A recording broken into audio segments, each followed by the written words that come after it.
Alright guys, thanks for tuning in. Today we're going to be diagnosing and fixing this Whirlpool dryer.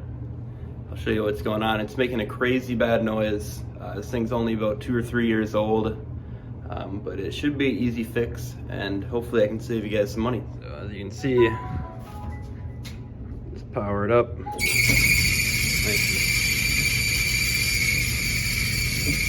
Just a horrible noise. This is the model number and serial number on this model, but a lot of these dryers they're pretty much all the same, or similar at least. So hopefully this can apply to more than just this specific dryer. There we go. Now I believe all we're gonna need to fix this is a Phillips head screwdriver, an 8mm socket or wrench or something, and some oil or grease or lubricant. First things first is you're gonna want to unplug it. So there's no power to it. Then we're gonna take off this panel here. All right, so we popped that off just by taking out that screw that was right there. Now we're gonna disconnect the ground wire. This is the 8mm socket.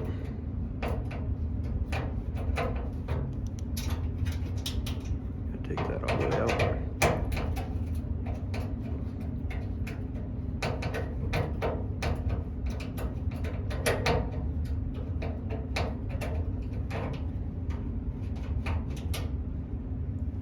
Alright, I think I forgot to mention this, but we will need a 1/4 inch bit to take off this back casing here. So we're going to take out all the screws along the sides here, and this back should come off. Alright, so this model is actually a little bit different than some of the other Whirlpools that I've worked on. So we're going to have to take off this gas connection here. See, it's going to be in the way, which I probably should have realized before I started, but it's not too big of a deal. We're going to go ahead and turn off the gas to this. Alright. Then what we're going to have to do, looks like we're going to have to disconnect this gas line here, and then we're going to twist off this elbow, and that should give us the clearance to get this back panel off.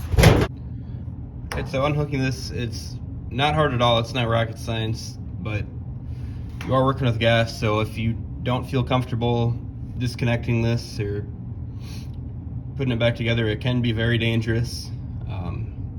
So if you're not comfortable doing this, I would recommend just hiring somebody that is, because it can kill you, can kill somebody if you don't hook this up properly. I will show on the video how I hook this back up and make sure it's all safe. Alright, now with all the screws free, our back panel will come right off. We'll set this to the side here. And it's not a bad idea to clean off all this lint here. I'm going to grab a vacuum, and it's going to be pretty dirty in here. It's kind of hard to see, but I'll grab my flashlight or something and take a look at what's going on in here. Alright, so I hope you guys can see this in here. So this is one of the pulleys that I can get at back here. So as you can see,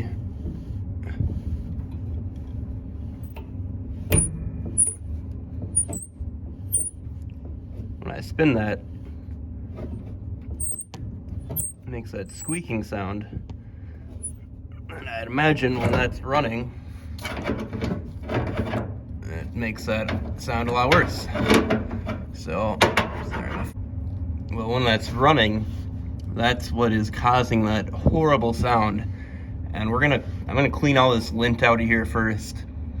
And then I'm gonna grease up these wheels here, and hopefully that will fix it. But it's just covered in lint in here. I can barely get at anything or see anything. All this lint in here. God damn, this flashlight is just annoying. And this is only about 3 years old. Alright, so I went ahead and used some of this 3-in-1 oil here. And I put some right in the middle here. Sorry, I hope you guys can see this here. I put some on the top right here and just spun this a few times and just did it again and made sure that oil was all throughout there. And I also put some right in this middle bearing here. And then, can't really see it on camera, but back here there's, looks like another bearing or something. I just dropped a little bit of oil down there. There you go. You can see where those, maybe where those teeth are right there. I dropped some back in there.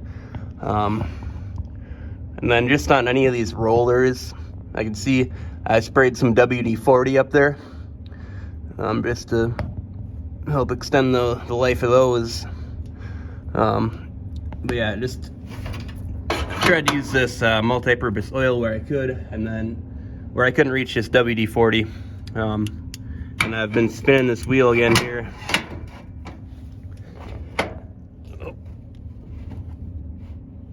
And it does not squeak. So,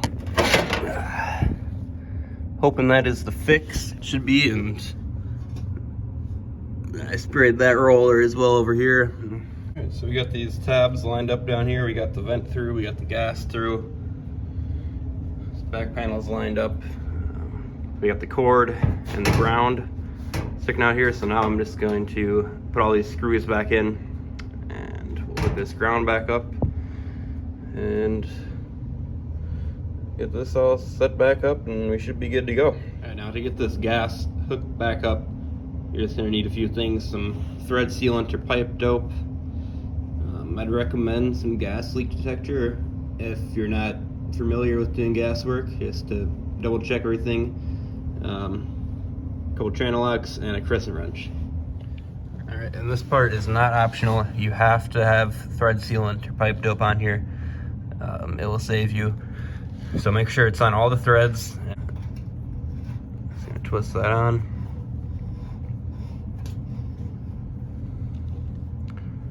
So now we're gonna grab our channel locks. I'm gonna be twisting it this way to tighten it, but I don't want to put any strain on the connection here. So I'm gonna be stabilizing that with my other channel lock like this. Okay, so it's on there. You want that tight, but not too tight. You don't want to be shaking when you're twisting that. So you can't go too tight, so just get it on there good and snug. All right. Now, same thing, we'll pipe dope this part, the nipple here, just twist this back on. All right, on. I'm gonna be twisting this way. I want to stabilize that, so I'm gonna have my other channel lock down here like this, stabilizing it. When you're using channel locks, you almost all the time want to have two on there. You're never gonna just be using one. So that's kind of a good rule to go by. Just always two channel locks on there. All right, so we got the nipple on. I double checked to make sure this flare fitting's tight.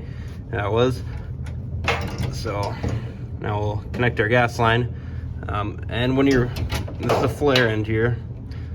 So when you're threading on a flare, you always want to use a crescent, not a channel lock. Always a crescent on here, because you'll be able to feel how tight it is a lot better. You'll be a lot steadier.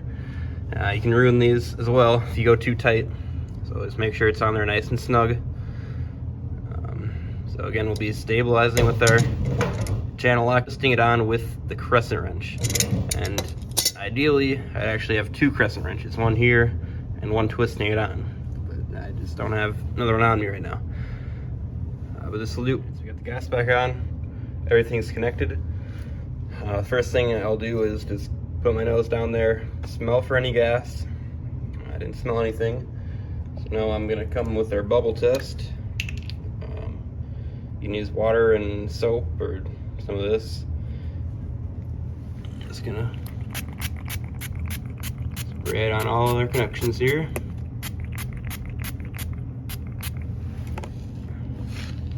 Alright, and you're gonna watch for bubbles, kind of like checking for a leak in a tire. Alright, so these bubbles are, those are all fine here.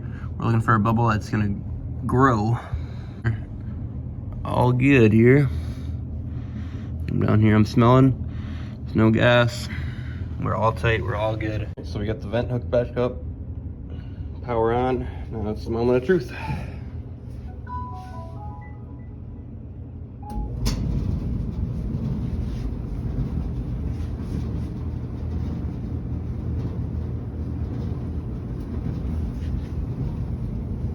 And this was not part of the dryer, that was just screws from some clothes or something. But as you can see, we're all quiet now.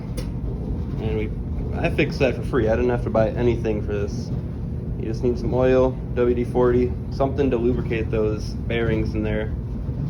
I think it's pretty ridiculous. This washer, or this dryer is 3 years old, and it was already wearing out like that. But it's not hard at all to fix. Just save yourself $800, $1,000 by doing this.